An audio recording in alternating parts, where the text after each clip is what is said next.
Yeah, yeah, yeah.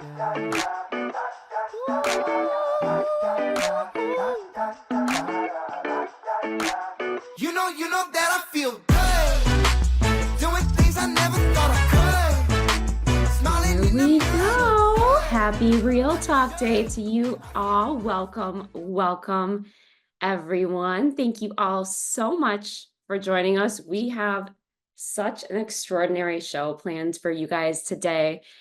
For those of you that are rejoining us, welcome back. For those of you that are watching this for the first time ever for a Real Talk webinar series, welcome.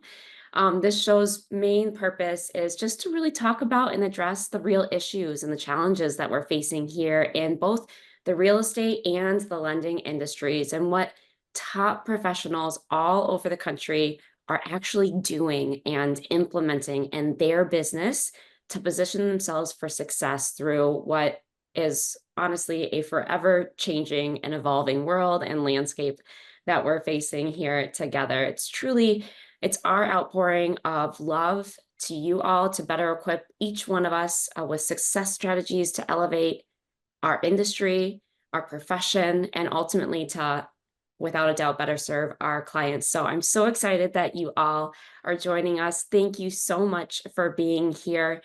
Before I go ahead and introduce our guest today, I'm so excited. She's going to do such an extraordinary job sharing her infinite wisdom and how she's grown her business over the years.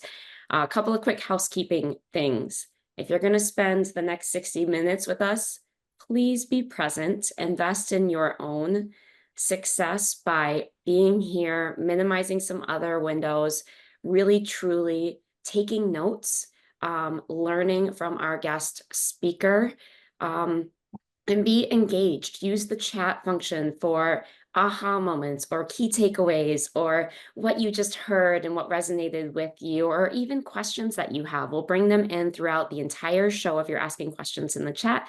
We'll also have a little bit of a Q&A session at the end as well, where you can ask our special guest questions yourself. And last but not least, this is all about taking what you learn and actually putting it into action for you to see the results. So from your notes, I want to encourage you to take just 1 to 3 of the golden nuggets that you learned today from our special guest that play to your strengths, that play and complement your business practices and the things that you truly enjoy doing, and implement those 1 to 3 things. Don't get overwhelmed by everything that's shared. Pick what works for you and truly go out and implement that. So without further ado, our very special guest today is coming straight out of the wonderful state of Arizona. She's in the Glendale market area, just northwest or so of Phoenix. She's in the top 2% of all real estate professionals in Arizona overall.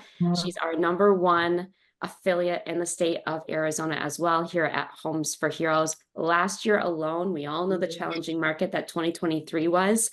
She actually quadrupled her business last year, guys. She is a powerhouse of a woman, an amazing real estate professional, and a dear friend, actually, and a true, oh, just salt of the earth human being. So I am so grateful to bring on my special guest, Laura Roman. Laura, welcome.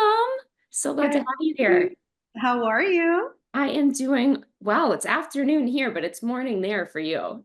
It is. It's 10 a.m. So we're still morning here. Yeah, I love that. Well, thank you so much for taking the time to be with us and addressing what's going on and what you're seeing in the market. I know your golden nuggets are going to be strung all throughout the show for sure. Well, thank you. No pressure as usual. Yeah. You're going to do great. What are you talking about? There's been nothing going on in our market. It's been super quiet. Nothing Yeah. to see here. Nothing to see here. Oh, too funny. Well, for those of you that don't have the honor and pleasure of knowing you, would you just mind doing a quick introduction of yourself? Sure. Okay, so I have been licensed for 8 years, in the space for about 10. My husband and I have been working together for that 10-year period in real estate, and he has now transitioned into lending, so we're excited about that. and married for 25 years. We've worked together for the better part of our 25 years together. We're still here going strong, haven't killed each other, so that's good. I'm bonus mom to two kids, both adults. One is an entrepreneur in Texas. The youngest is in the military. He's been serving in the Army for 10 years now. And pet parents to 6 dogs. So that's kind of me in a nutshell. Wow, I love it. 6 dogs, man. That's A lot. I'm yeah, not gonna lie, it's a lot. yeah. Yeah. All good. All good. Well, let's just jump into it if you're game for that and kind of address, let's level set baseline here from your perspective on the market landscape with where you're at. What major shifts are you seeing or have you noticed in your market over the past few months? And how are these changes really impacting your business?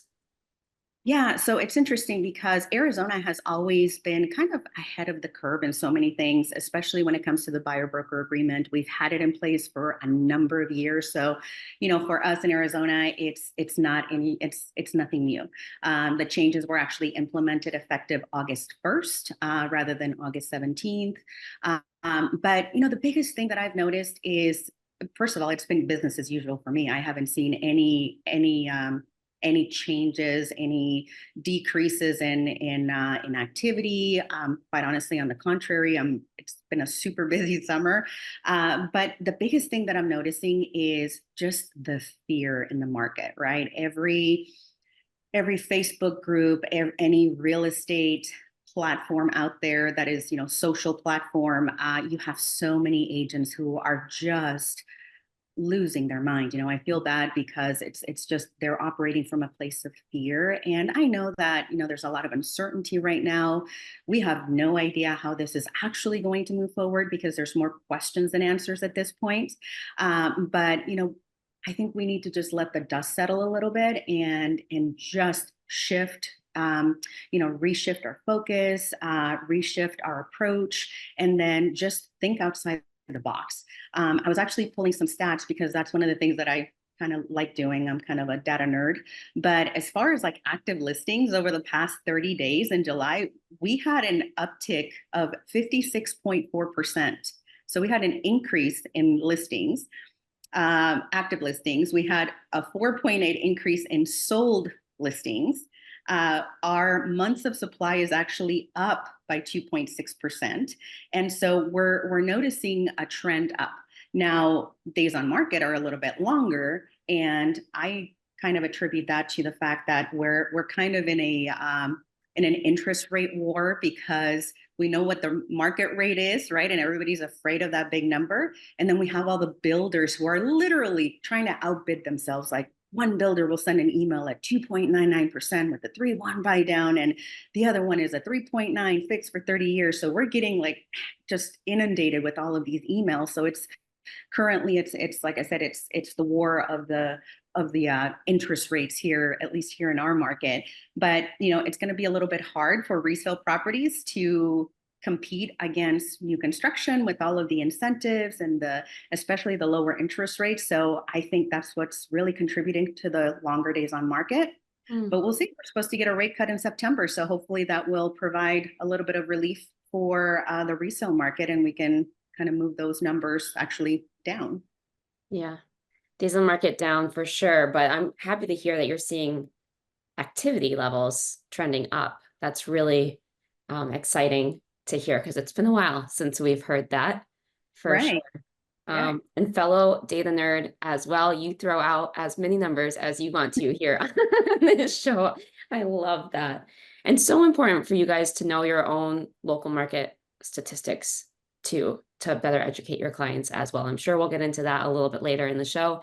You touched on this being nothing new for Arizona with your buyer representation practices and what you guys have, and your buyer compensation coming off of the MLS on August 1st for you. So you've got a little bit more experience than the rest of us with a couple of extra weeks under your belt from this. It's only been about a week and a half since the August 17th date when that actually happened. So let's talk about that NAR settlement and the impacts that you're seeing for yourself. What are you experiencing there in Arizona, and with it maybe not impacting you as much as the rest of the nation that didn't have these practices in place, what's some advice that you can give that you've picked up over the last decade with having these conversations too? So two-for question for you. Right, right. So for me, I started implementing changes way back in October when we really started hearing a lot more about, we knew that this was in the pipeline. We knew that there was going to be a drastic change in our industry. So I'm a bit of a podcast junkie. I, subscribe to many different industry publications and newsletters and things like that. So, I was reading the tea leaves back then and just making those small shifts so that I can basically change my perspective, my outlook, and my approach with clients. And it's really 100% focused on education because, to be honest, most people don't even watch the news, right? So you're going to come across a huge portion of consumers out there that are not even really well informed or have no idea what we're talking about, this whole R.E.A.L lawsuit and the settlement and everything. So it's really important to take a deep breath, right? And take a few steps back because we don't want to word vomit on our clients, right? One of the things that I started changing very early on is asking my clients, whether buyers or sellers, what do you know about the changes that are happening in our industry? From your perspective, can you tell me what your understanding is of this? And then I could approach, that conversation according to their level of understanding or knowledge on the subject, rather than, again, word vomiting on these individuals. And then all of a sudden I am transferring my opinion and my fear onto them when it wasn't there to begin with, right? So I don't ever want to set the stage or the expectation with any client where I'm spoon feeding them all of this stuff, all of this frustration that I'm dealing with. That's my problem as a professional. I need to learn how to, how to maneuver through all of these changes. They're coming to me and they're hiring me because of my expertise, and they need to rely on that. I need to be the one that grounds the static, not contribute to it. So those are the major changes that I've made, is just staying on top of it early on, adjusting my approach, and then really focusing on education, because again, most consumers are not fully aware, as we know, as with every topic out there, there's a lot of misinformation. So, when it comes to misinformation, it's also approaching it from an understanding perspective, right? Extending that grace, because we don't know where the consumer is receiving that information from. And as we know, everything is so polarized these days. So I don't ever want to get into an argument back and forth to try to prove somebody wrong. I don't want to be right. I just want to help these people achieve their goals. And in the end, I just want to see them happy buying a home or selling the home and moving on. So that is my role and my function in this process, not to interject or give them my opinion and prove whatever, is out there wrong. That's just not what I'm here for. Yeah. Wow. I hope you guys need to like rewind this for the recording for the last 2 minutes that Laura just shared, because there was so much information in there that's so helpful and so valuable. I always say to our team here, it's only a big deal if you make it one, right? So I love that you're coming from a place of education, assessing, asking that question, what do you know about our industry, the process, whatever, however you want to pose that question, seeing where their knowledge base is, and then helping them better understand what that looks like. And then if they do have some misinformation or are misinformed, and just not the correct understanding, coming from a place of, all right, let me better understand where you're coming from so I can help work through what this actually means for you. All of that you said much more eloquently than I just did, but there were some amazing things in there. So well answered for sure. And some great tips too. So thank you for wrapping up both of those questions all in one. You did that beautifully. Yeah. You also just touched on some of your adjustments in your business strategies, making sure that you're educating yourself as a professional so that you can better educate your clients as well. Let's talk about some of it's not all roses out there, right? There are some challenges that we're facing, that our clients are commonly facing in the current market. What challenges are you seeing, and how are you overcoming them to stay successful and help your clients be successful in their homeownership journey? So honestly, it all starts day one when I have that buyer consultation, let's say, because buyers are the ones that are honestly more affected, I should say, through this whole process and the changes that we're experiencing. So really getting to know them at a very, very deep level, right? I want to know where they're at, and then most importantly, what are their goals? How can I help get them there? And then, for those individuals who maybe are a little bit light on the financial side, as far as maybe they don't have the funds to be able to pay for representation. This is where having a really good conversation with either your mortgage partner or with the lender that has already pre-qualified this client is so essential, because we need to have a really clear picture of where our buyers are before we even start pulling up listings on MLS, before we start talking about how many bedrooms and bathrooms and square footage. We need to get down to the granular level as far as what do we need to do, because that's going to set the stage on how we need to negotiate on their behalf, right? And then, are they using down payment assistance programs? What does that look like? How much latitude do we have from a financial perspective? What does it really look like? Paint me the true picture. This is a conversation that I always have with the lenders. And then in terms of, we go back to the buyer broker agreement, is sitting down and thoroughly explaining that document, answering all the questions, and again, not instilling fear into the customer at that point, but really understanding that there is a possibility that there may be a financial cost or a financial responsibility to them, and just helping them understand, because a lot of people, just especially first time buyers, they have no idea. You still need to come in with your down payment if you're coming in with that. If the seller's not helping with closing costs, there's closing costs on top of that. And if the seller's not willing to cover my fee, then there's that on top of it, right? So really painting that picture and setting the right expectation, because buying and selling a home, I don't care what anybody says, it is an extremely emotional process, right?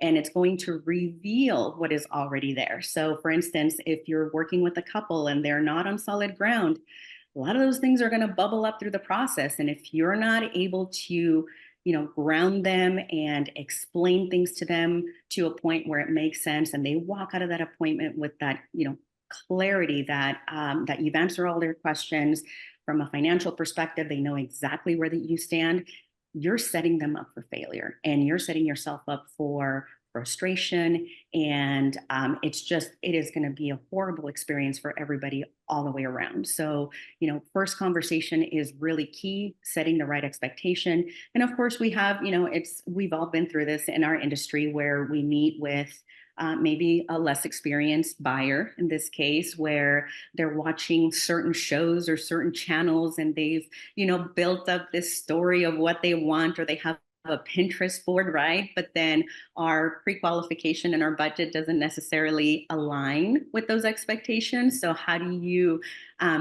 gently refocus that expectation? And so all that has to take place, honestly, on the first conversation. Otherwise, again, you're setting everybody up for failure. Wow. You are such a master communicator. I absolutely love it. Like, your word choice is so spot on with helping. I know it's your intention, right? To help them achieve what it is that they want to, and you are here to help guide them through that and provide the expertise in that as well. So having the right intention is so important, and having good communication skills and having the right word choice. But if you just listening to you talk, you're masterful in how you communicate, how you want to help them and how you want to serve them, and prepping yourself as a professional to solidify that within you. So if anybody, again, go re-listen to what she just shared.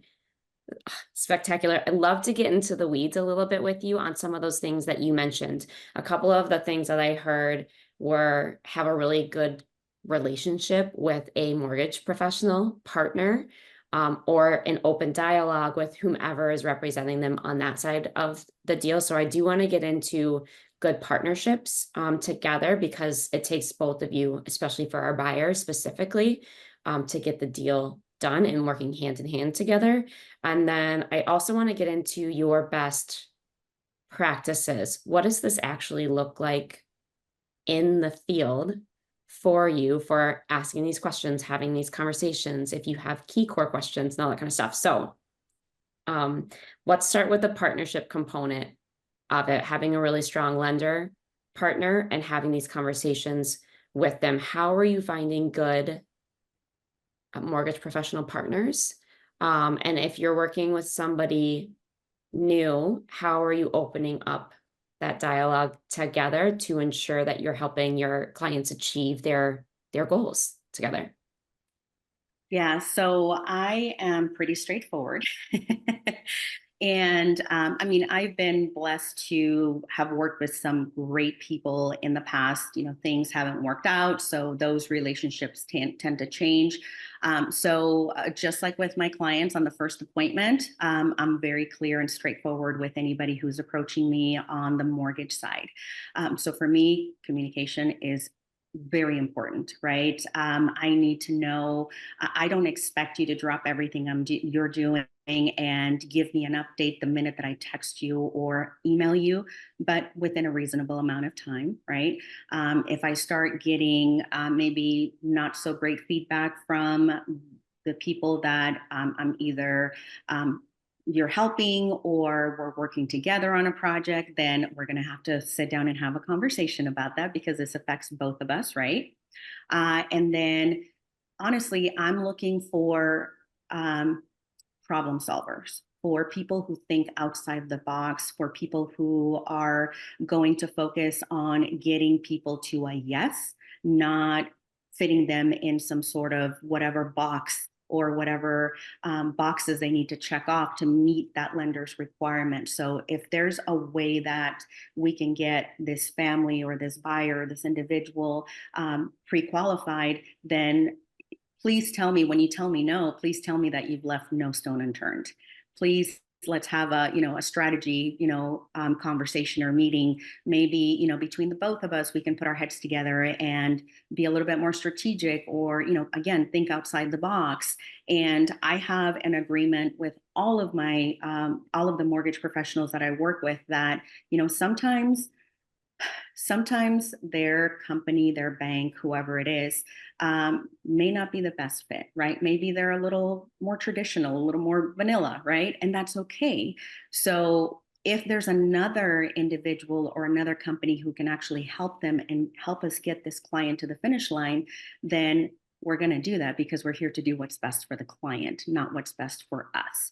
And so every single individual that I work with, I have this conversation with them, and it's not an issue, because for me it's really important that everybody understands, when you've done that hard work and you have done the employment verification and you've gone through everything in this person's file, and it's underwriting or it's whatever limitations that are coming from your system or your company, then let's not allow that to slow down the process or penalize the individual. Let's put them in a better position, maybe a different company who may be able to do something different.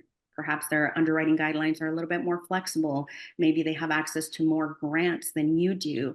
But it takes a conversation. I don't just take somebody away from one lender and send them over to another one. There's a lot of communication, a lot of dialogue that happens.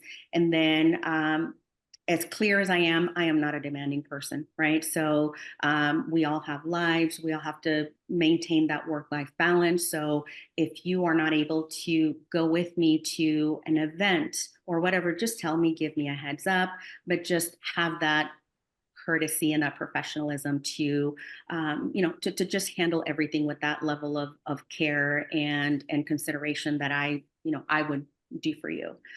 So those are the things. I mean, I honestly do not ask for any marketing assistance or marketing dollars.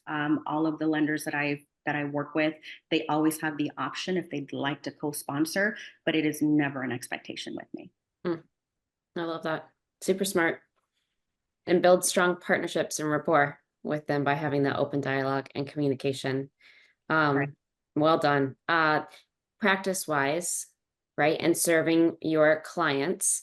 I'm a new buyer. Just learn about me. I'm a brand new person that's come into your world in whatever way, shape, or form that may be. And you've learned that I'm interested in buying a home. What does that process, that step-by-step process look like with you? Well, first, yeah, I mean, I'm 100% referral based. So when I do get those phone calls, it's so and so gave me your number and they told me that you helped them with A, B, and C, and I'm really interested. So for me, it's really important that I understand what their current living situation is. So are they renting? Are they staying with family? Because then it'll help me gauge urgency. Have you spoken with a mortgage professional? Or have you maybe played around with a mortgage calculator? Do you have a number in mind or a set monthly payment that we need to be mindful of? And that really kind of sets, again, the expectation on their side. And then if the answer is, well, I'm staying with family or I'm on a month-to-month lease, okay, great. So we don't have to worry about breaking a lease and potentially having to, pay off either a lease or some sort of penalty. So that's great. And then if you haven't spoken with the lender, let's do this. Do you have someone who you'd like to work with? Well, no, but my friend or so and so told me that the lender that they worked with was fantastic. Okay, great. I can connect you with that same lender if it's okay with you, or I can send you a list of multiple lenders in the area. You are free to use whoever you want, but it's really important that we establish what your buying power looks like, and more importantly, where your comfort level is, because it's really important for me that moving forward, you know exactly where you stand, that the home that we're looking for fits your budget, because I don't want you to stress out financially. So let's get those two things. Let's get that taken care of. Let me connect you with that lender or provide you with that list of lenders. Let's determine what your buying power is, and then it'll take probably about 24 to 48 hours for you to go through the process with that lender, and then let's get something on the calendar so you and I can sit down and talk about next steps. I don't want to overwhelm you with information right now, because if for some reason we need to address something on your credit or maybe pay something off, the lender is really the one that's most qualified to give you that, that feedback and that advice. Most people think that I need to pay off all this debt, and sometimes it's kind of counterproductive. So let's let that professional guide you through that process, and then I'll connect with you as soon as you're done with that lender, and we will get our buyer consultation scheduled and hit the ground running at that point. There's some things that we need to go over, some paperwork that we need to complete before we were even able to show you some homes, and I'll explain all of that during our appointment. So that's typically how I handle it. The other question that I've gotten into the habit of asking is whether, are you leaning more towards a resale property or new construction? Because this has been the year of new construction for me, honestly. And if they tell me new construction, then have you already identified any builders or any floor plans? Most consumers are looking online. So have you found anything? Typically it's, yes, I saw this online, or I stopped in and saw that. So that's a whole different conversation if they've already registered with that builder, right? But if they're if they have done nothing and they're leaning towards new construction, then I just schedule the buyer consultation instead of sending them to a lender, because every builder's a little bit different. We have a handful of builders here in Arizona that will allow an outside lender and still provide up to 3% in concessions, but I don't know where they're going to land. So again, I don't want to refer them to a mortgage partner who's going to do all that work, and then they're going to have to switch over to get all the incentives. So that's kind of my process. Got it. And then from the buyer consult, like I go through that as the buyer, I talk to the lender, we know my buying power now, I've scheduled my time with you, and I get there. What does that meeting look like together? So I am super flexible. I will schedule it around your, whatever your schedule allows, whatever is within close proximity. So if it happens to be my office, or I can't tell you how many appointments I've done out of a Starbucks, right? Or a coffee shop. So it's all about working and meeting the client where they're at. So whatever that looks like, whatever time or day of the week, schedule it. And it's very informal. It's very conversational of, tell me what we're doing. Can you walk me through, what you're looking for? And then by then I would have already spoken with the lender. I know what the buying power is. And this is where I'm, if the buying power doesn't meet the expectation, this is where I would naturally go into, that conversation of, well, you mentioned that you want a four bedroom, 2,500 square foot home with a pool, but the lender told me that your max pre-qual is 350. So I just want to, talk to you about that a little bit, because you want to live here, and homes in that area typically start at 425. So can we talk a little bit about flexibility? Can we maybe expand our search area? Is the location that is so important to you, is that tied to school, to work? Talk me through that. Where do you need to be in close proximity to anything, whether it's doctors, whether it's work, whether it's kids' schools, so getting to know the client a little bit more.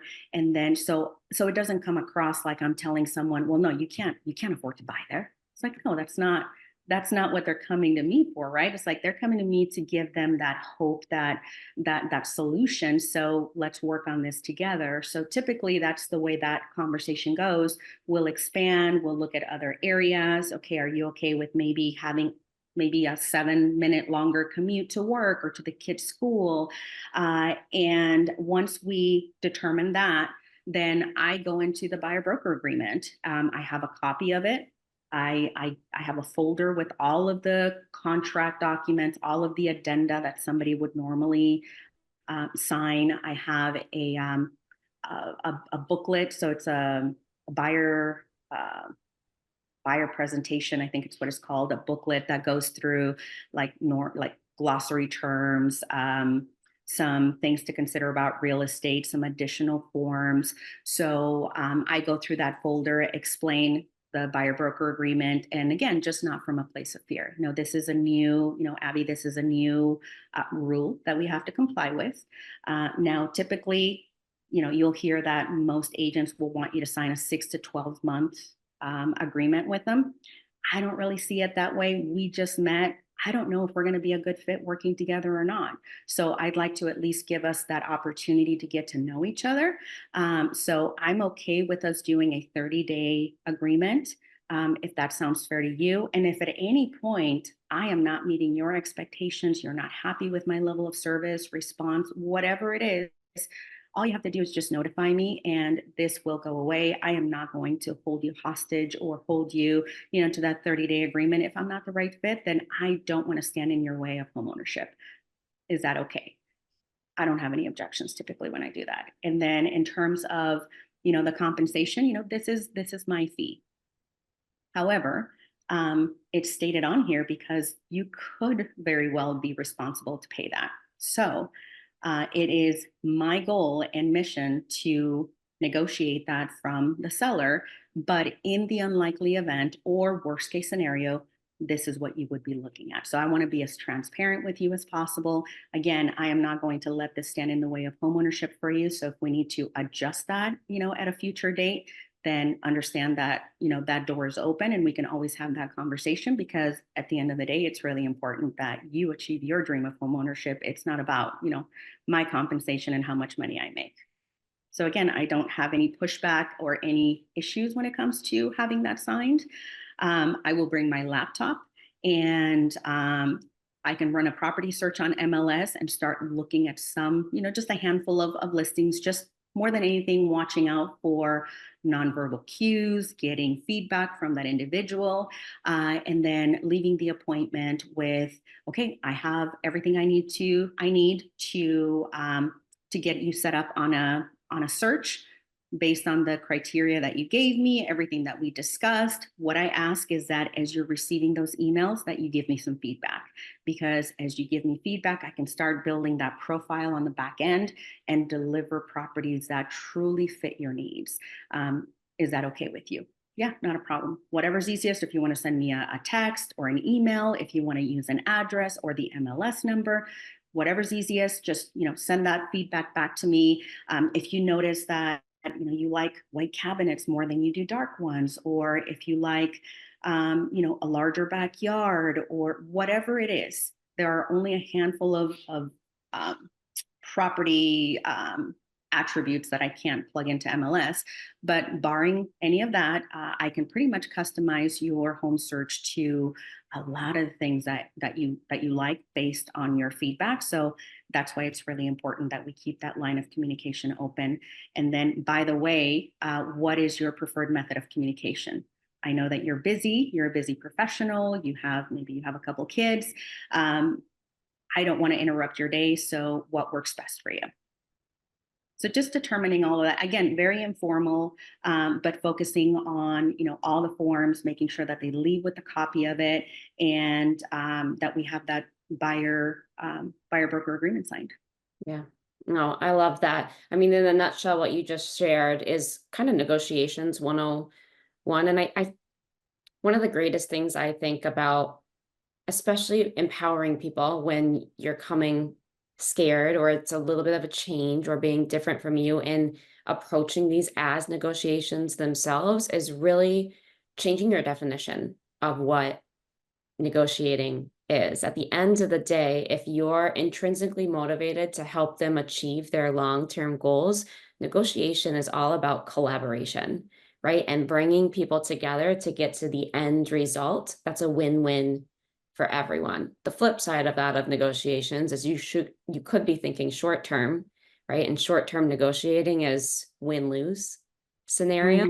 It's very transactional, right? And it doesn't come with the best interest of both parties in mind. So empowering yourself to not look at negotiations as a scary thing, but more of a collaboration thing, is how you're approaching it, which is so beautifully done. And then you come at it first, again, negotiations 101, techniques and strategies, is to learn about the other person that's going to be a part of that collaboration. First and foremost, it empowers you and equips you with more information so that you can cater your messaging as needed to what they know, what their expectations are, what they might not be, or what they might not know, and really customize your message, your pitch, your value proposition to pinpoint specifically to what they just shared, which is your education piece. So you really truly come from a place of, let me help get to know you better so that you're better informed as a professional, and then let me help educate you on this process. And those two together, when you really just simplify it like that, like you just did so well, it's really smooth for everybody, right? And as you're having these conversations, honestly, I mean, if it's only one person that you're working with, asking, will there be someone else involved in the decision-making process? because how many times does a parent kind of derail the process, right? Especially during the inspection, and they're coming from a good place, their heart's in the right place, and they're looking out for their son or daughter, so it's understandable. But who else is going to be involved in this process? Will they be coming along with us on showings?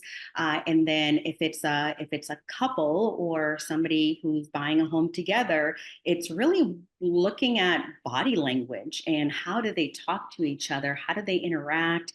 Who takes the lead? Because you can very quickly tell who's going to be the decision maker, right?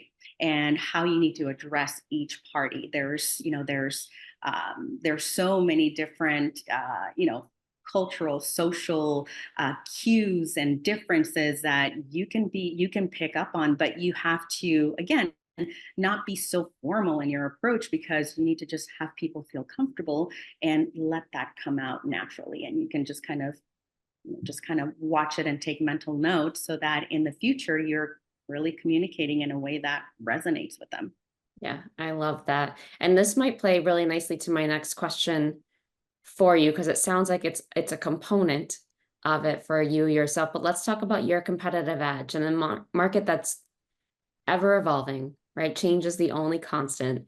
What do you feel sets you apart from your competitors, and how do you maintain that competitive edge yourself? Well, honestly, I don't see myself as a competitor to anybody, and vice versa. I really value collaboration over competition. So I don't see myself as, "Ooh, I'm doing better than this person," or whatever. My business model is very different from most out there. I do not buy leads. I do not cold call. I do not door knock. So, very different than most people, right? And I know some people may be scratching their head right now. So I have focused on building community partnerships, and especially through Homes for Heroes. So that is what's keeping me focused moving forward. And I don't, for me, the conversations are different and easier, because a referral comes with built-in trust, right? I don't have to spend the first 30 seconds of my phone call trying to convince someone to see my value. I don't have to, build that rapport. Somebody already did that for me. So my focus, instead of spending financial resources in lead gen, I believe, and we believe in reinvesting our resources back into our community. So our business model is so different that, again, I don't see a competitiveness, about it, because every listing is either one of our clients who's now a move up seller, or truly it's a referral from somebody that I served either recently or in the past. So it's just showing up prepared and confident more than anything. And confidence comes with taking a deep dive into that market. I mean, I will pour over comps. I will make the phone calls. If there are no comparable properties, I will, search outside of MLS and reach out to, if I have a trusted source that's an appraiser, I'll pick their brain. They can't give me a report or anything, but at least I can pick somebody's brain. If it's a pretty active area, I will spend, a couple of hours speaking with listing agents with active listings. Hey, what's been going on? Why are you not under contract yet? It's a beautiful home. Is it, what has contributed? So just getting to know what's going on in that community, in that area, and just pouring over the data so that I can have that conversation and educate my clients. Same thing with for buyers. It's like, I know if somebody tells me I am getting orders to Luke Air Force Base, I want to be within a 20-minute drive. I need a 4-bedroom, 3-bath, 2-story home. I want to stay with a new build, but I don't want to spend any more than $500 or $550 or whatever the case may be. Immediately, I know it's like, oh, okay, yeah, I have all of these communities. This is where, I've helped some of our families, active duty families, purchase in the past. These are the floor plans. And then we go into that conversation. So really understanding what's going on in your market from a new build perspective, building those relationships with the sales, folks. They are not the enemy. They are there to help us, and getting to know floor plans. And so I'm just kind of a data junkie, and I just love to just be aware of what's going on. So I will, make my rounds every week to new communities or new builds. And hey, so what are the incentives this month? What's going on? Talk to me. What are we doing? What can I get away with? Is something coming back into your inventory? Can you give me a call if that happens? I have these clients that I'm working with. So just having those touch points and that network, so that again, I can show up confidently to all of my appointments and be able to educate my clients. Yeah, I love that. I'm seeing a few chats come through about your mention of the Homes for Heroes program. And I also heard you talk about community partnerships. So I really want to go a little bit deeper in there real quick, if we can, because I think it touches on your own long-term vision for your business success and your strategy to weather any storm and any market conditions so that you can adapt as needed, and you've already got a really strong foundation built upon that. So let's talk about leveraging the Homes for Heroes program and those partnerships, because I mean, Homes for Heroes is great, but community partnerships too is a way, whether you're prone to serving and thanking heroes in your community or not, there are other ways that you can do this too. So would you mind sharing a little bit on how you're leveraging, one, the Homes for Heroes program to differentiate yourself, and then two, those community partnerships to really fortify your business? Right. So I've been Homes for Heroes affiliate for 6 years now. And Homes for Heroes is not designed to provide anybody with leads. It is designed to open doors in the community because we lead with service and giving back. And so in doing so, it is all about your delivery. And it's not just messaging, because if your actions don't back up your messaging, then you're going to turn off a lot of people, right? Heroes can tell that you're a salesperson from a mile away.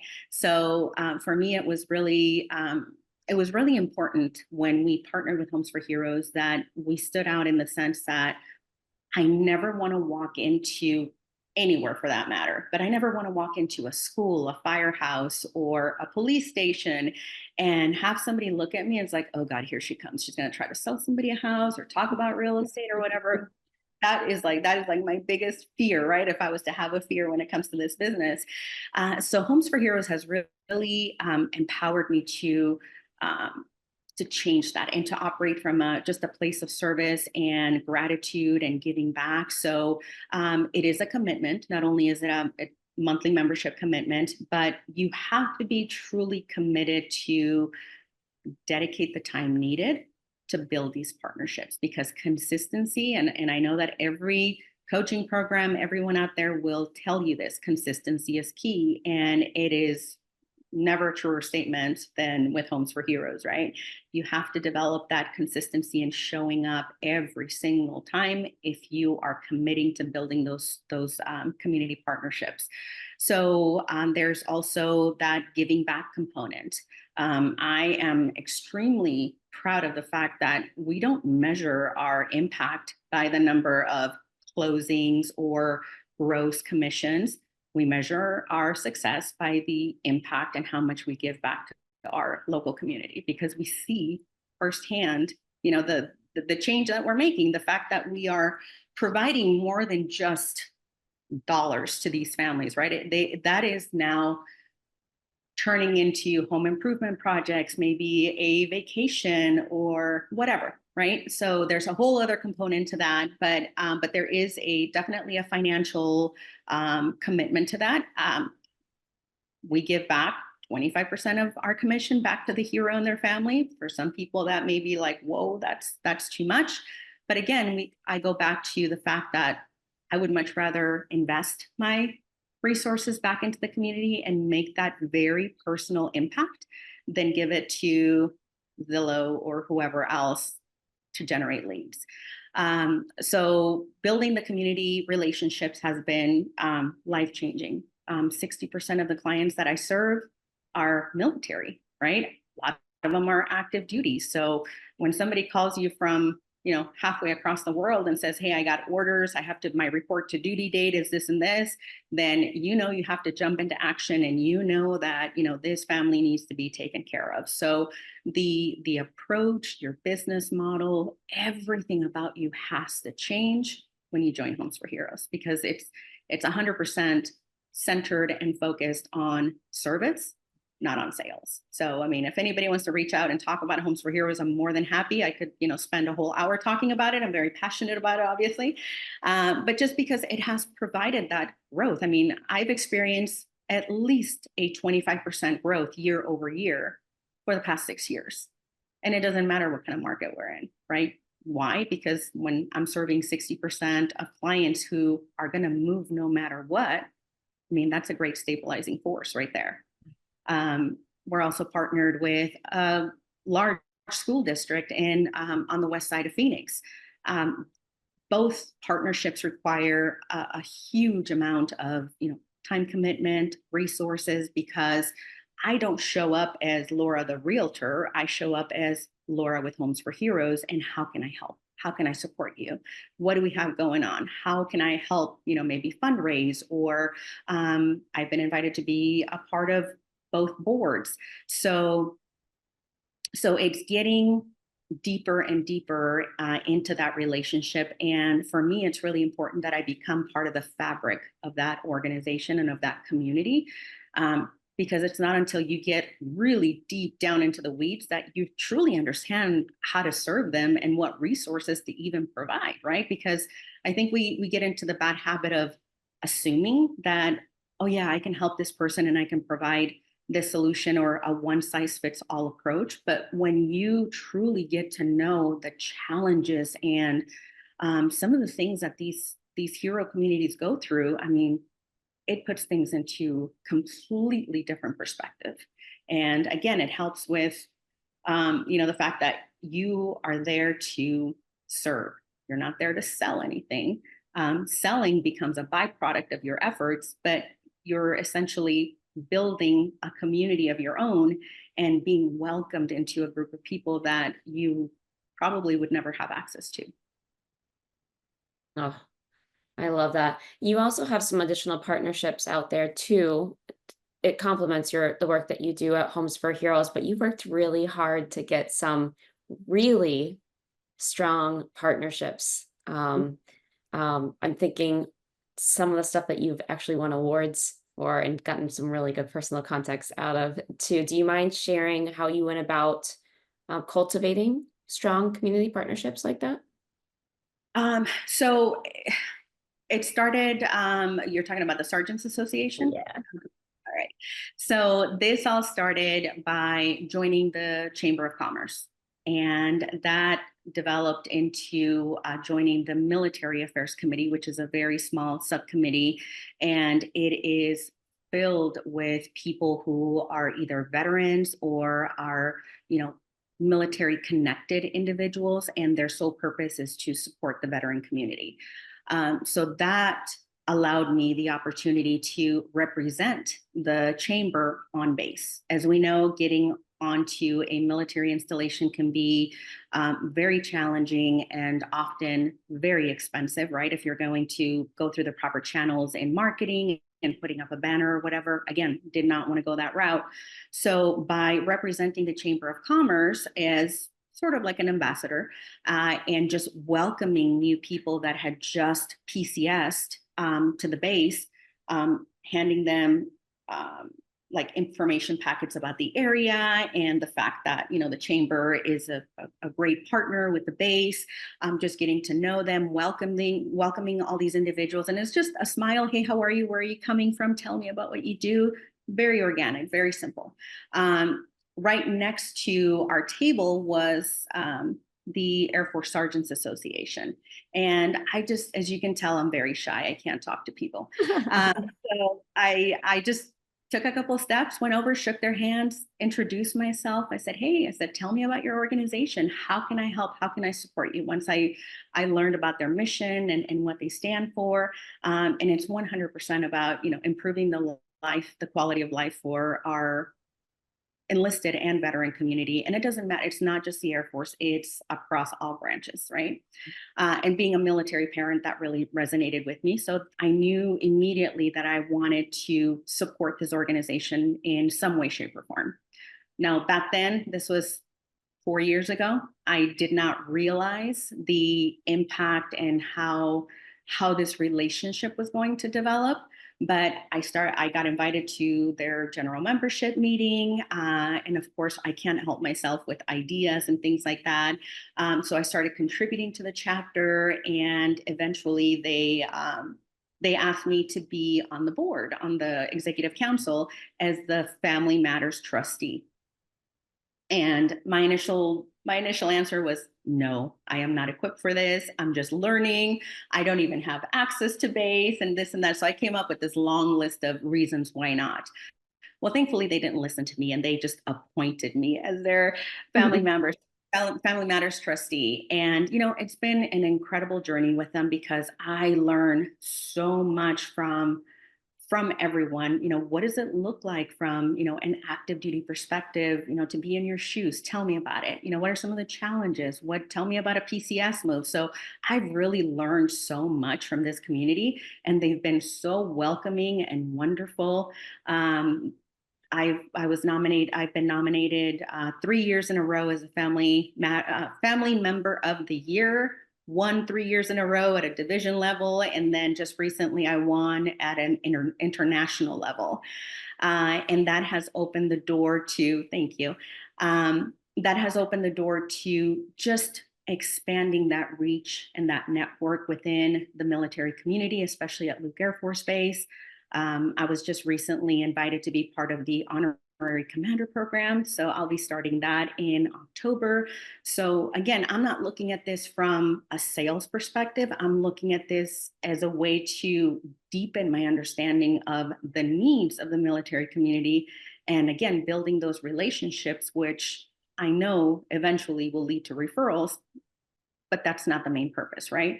So just my goodness, sitting down and having a cocktail at one of these events with the, retired 11th Chief Master Sergeant of the Air Force, and, getting to meet Air Force leadership, I would not have access to that, that high level of leadership had it not been for Homes for Heroes, had it not been for, the approach of serving, not selling, and just focusing on community and relationship building.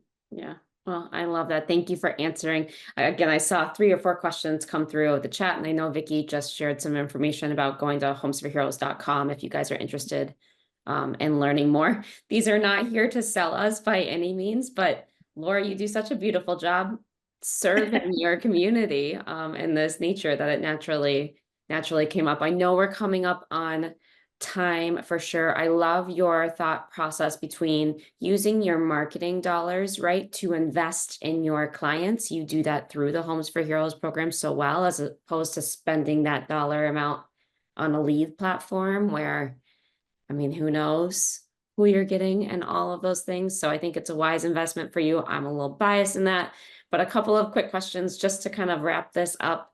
It's been an amazing time getting to hear from you and hear how you explain things and come from just such an amazing positive impact place of serving your clients and not selling.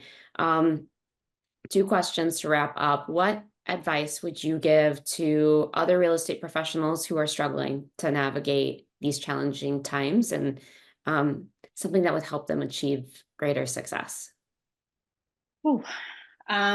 Okay. So first is, we have got to stop holding on to the past. If there's one thing that is consistent in life in general, is change. So the quicker you embrace it, and the quicker that you just come to terms with the fact that things are never going to go back to the way they used to be, I think from a mental health perspective, that's the best thing we can do as an industry. Second is, instead of trying to find a creative workaround as far as like, oh, if I leave 2 or 3 cookies on the counter in the picture, it's like, just don't do it, right? people are watching. They are watching every video, everything is under scrutiny right now. And so it's like we're giving those attorneys and whoever, the Department of Justice, whoever is, watching everything we do like a hawk at this point, we're giving them, in a silver platter, we are handing them the ammunition to come after us. So rather than, go on TikTok or whatever social media platform and have a meltdown, just, take a deep breath and surround yourself with people who are operating at a much higher frequency, who are really not afraid of these changes. Go to masterminds. If you don't have one within your brokerage, trust me, there are plenty of people out there that are hosting masterminds. And if you're in Arizona, let me know, and I'm happy to extend any invitations that come my way.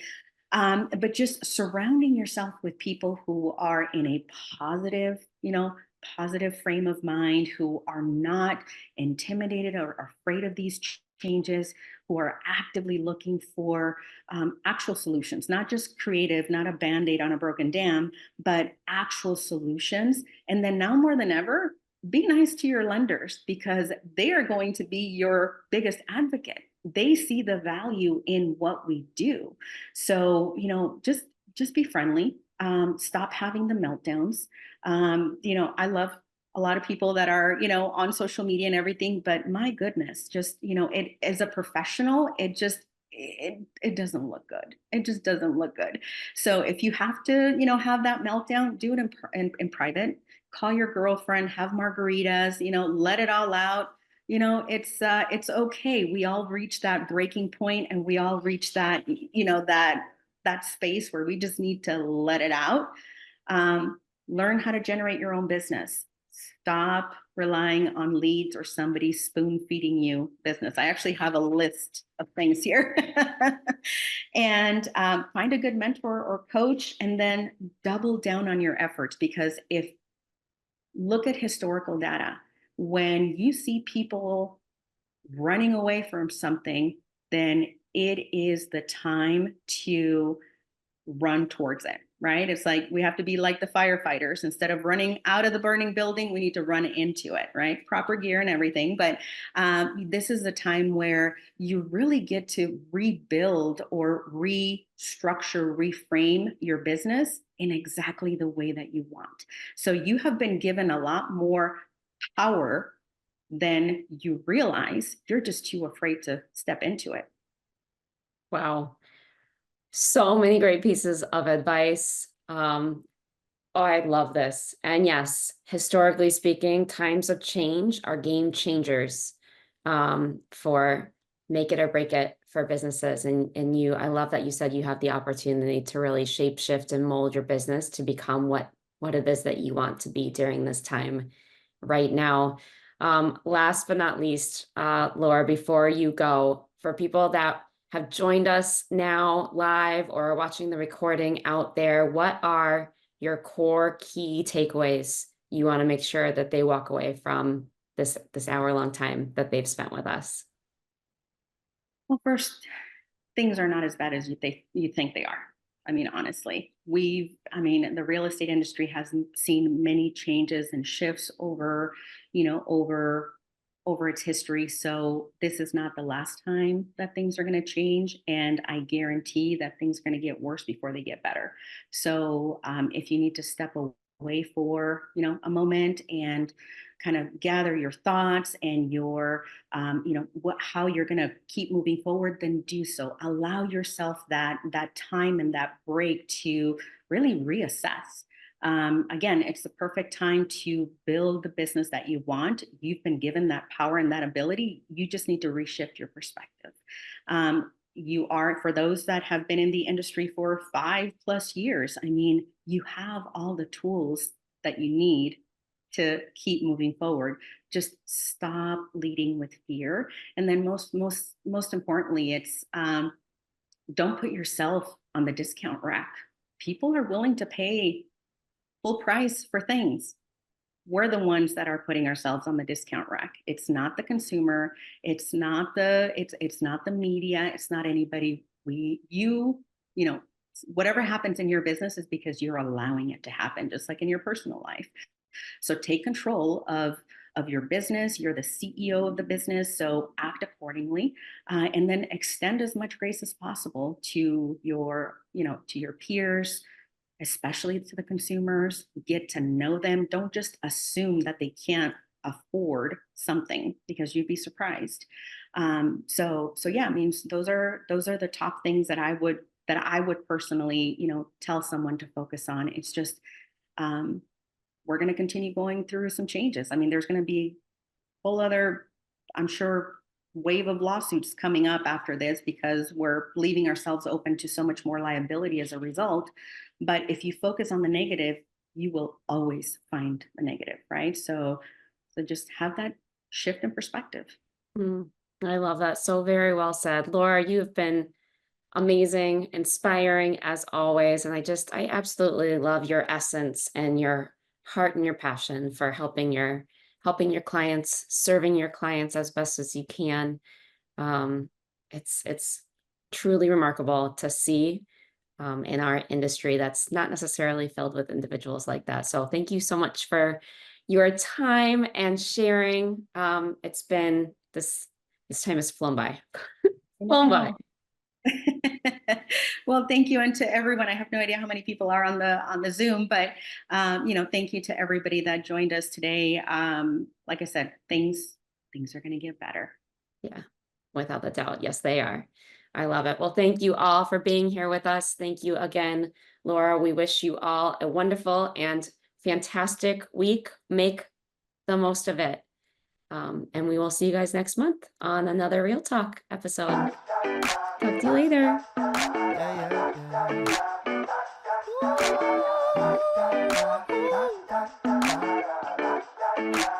You know that I feel